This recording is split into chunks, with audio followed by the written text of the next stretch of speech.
இந்த நிகழ்ச்சியை பார்த்து கொண்டு இருக்கிற ஒவ்வொருவருக்கும் கிறிஸ்துமஸ் நல்வாழ்த்துக்களை தெரியப்படுத்துகிறேன். இயேசு உங்களை நேசிக்கிறார். இந்த நாளில் ஆண்டவர் நம்மளோடு பேசும்படியாய் இந்த ஆண்டு இந்த கிறிஸ்துமஸ் விழா நாள் அன்று ஆண்டவர் நம்மளோடு பேசுகிற காரியத்தை பார்ப்போம். அது எபேசியர் புஸ்தகம் 5வது அதிகாரம் 28வது வசனம் இப்படியாக சொல்லுகிறது. 25வது வசனமும் அப்படியே வாசிப்போம். புருஷர்களே, உங்கள் மனைவிகளில் அன்பு கூறுங்கள், அப்படியே கிறிஸ்துவும் சபையில் அன்பு கூர்ந்து.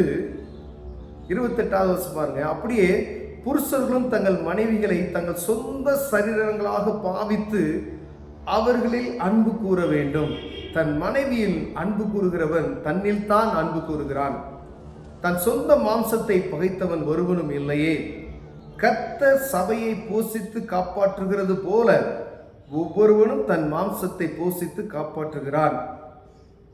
பிரியமானவர்களே, புருஷர்களே, இந்த புருஷர்கள் என்று சொல்லப்படுகிற விசேஷமானவர்கள் பாருங்க. சபைக்கு அந்த ஆண்டவர் எப்படி சபையை நடத்துகிறாரோ அதே போல ஒரு புருஷனானவன், ஒரு திருமணமான ஒரு மனிதன், ஒரு கணவன் என்று சொல்லக்கூடிய அந்தஸ்துல உள்ளவர் சபையை நடத்துகிறது போல குடும்பத்தை நடத்த வேண்டும்.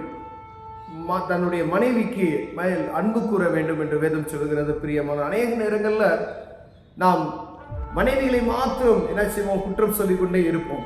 ஆனா வேதம் சொல்லுகிறது, புருஷர்களே உங்கள் மனைவிகளில் அன்பு கூறுங்கள்.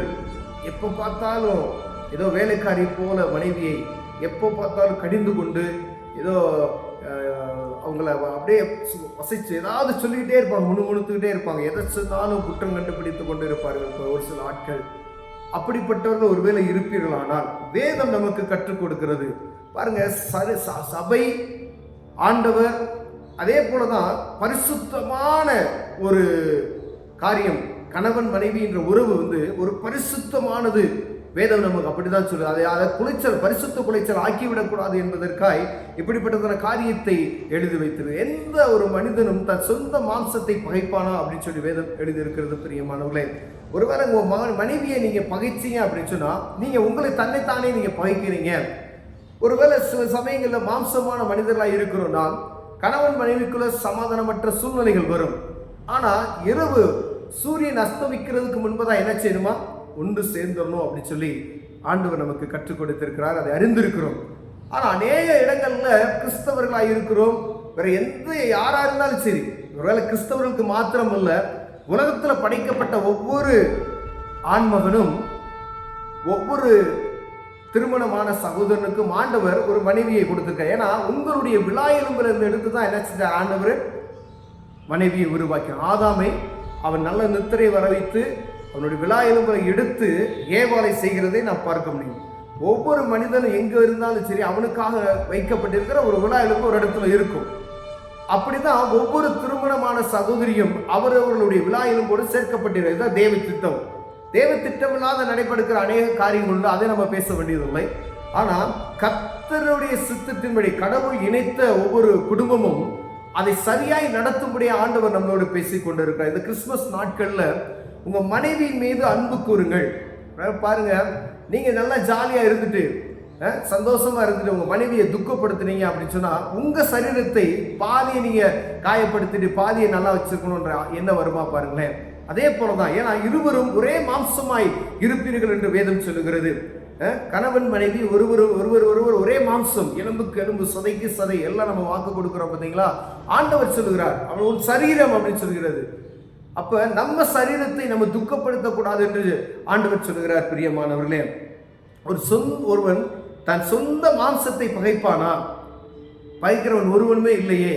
ஒரு சின்ன நமக்கு காயம் பட்டுச்சுன்னா இது எவ்வளவு நம்ம பேணி காத்து அதை சரி பண்ணுவதற்கு அது வேதனைப்படுகிறது நமக்குள்ள அதை தெரியும் பாருங்க. அதே போலதான் உங்கள் மனைவிக்கு ஏற்படக்கூடிய ஒரு வேதனையாக இருந்தாலும் சரி அது உங்களுக்கு ஏற்பட்டது போல நீங்க பாவிக்கணும். அவங்களுக்கு ஒரு கஷ்டம்னா அது உங்களுக்கு அதை உங்களை துக்கப்படுத்தணும்.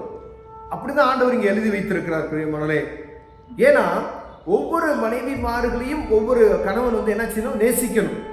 அநேக நேரங்களில் நம்ம பாட்டுக்கு அநேக இடங்களில் ஒரு ஒரு அவங்கள வேலைக்காரி போலவே தான் நடத்துகிறதை பார்க்க முடிகிறது.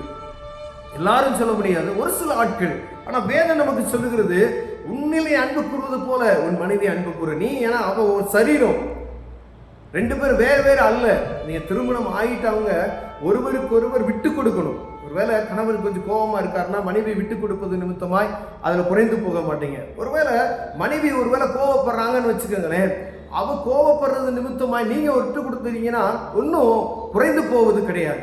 ஒருவேளை நான் ஆண் அப்படின்ற ஆதிக்கத்தை காட்டிலும் அவள் என்னுடைய சரீரம் என்பதை நாம் உணர்ந்து கொள்ள வேண்டும்.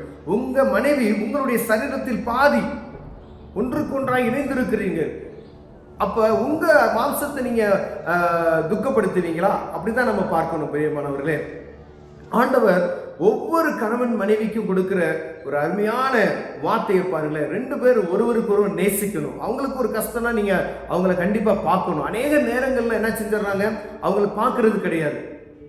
ஏதாவது இருக்கிறாங்க.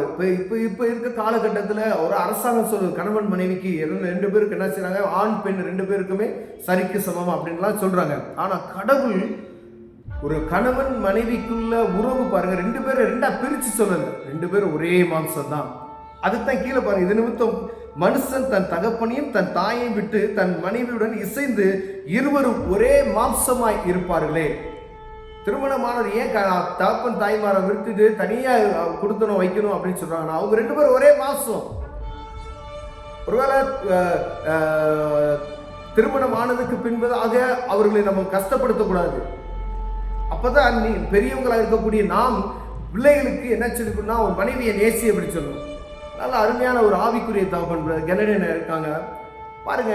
மனைவி கோவப்பட்டா எவ்வளவு நீங்க பொறுமையா இருக்கணும்னு சொல்லி இந்த ஆவிக்குரிய வாழ்க்கைக்கு ஒரு ஆவிக்குரிய தகப்பனை எங்களுக்கு கற்றுக் கொடுத்துருக்காங்க. ஒருவேளை எத்தனை நேரத்துல இப்படி கற்றுக் கொடுப்பாங்க அப்படின்னு சொல்லி தெரியாது. ஆனா மனைவி, நீ அப்பா ஒரு உதாரணத்தை சொல்றேன் பாருங்க, அவங்க ரொம்ப எரிச்சலா இருந்தாலும் அமைதியா போயிரு அப்படிதான் சொல்லி கொடுப்பாங்க. அப்போ அவங்க மனைவி கோவப்படுறாங்க அப்படின்னு சொன்னா, நீங்க கோவப்பட்டு வார்த்தைகளை விட்டு அது பெரிய சண்டையாக அந்த இடத்த விட்டு நீங்க என்ன செஞ்சிடலாம், வெளியே போயிடலாம்.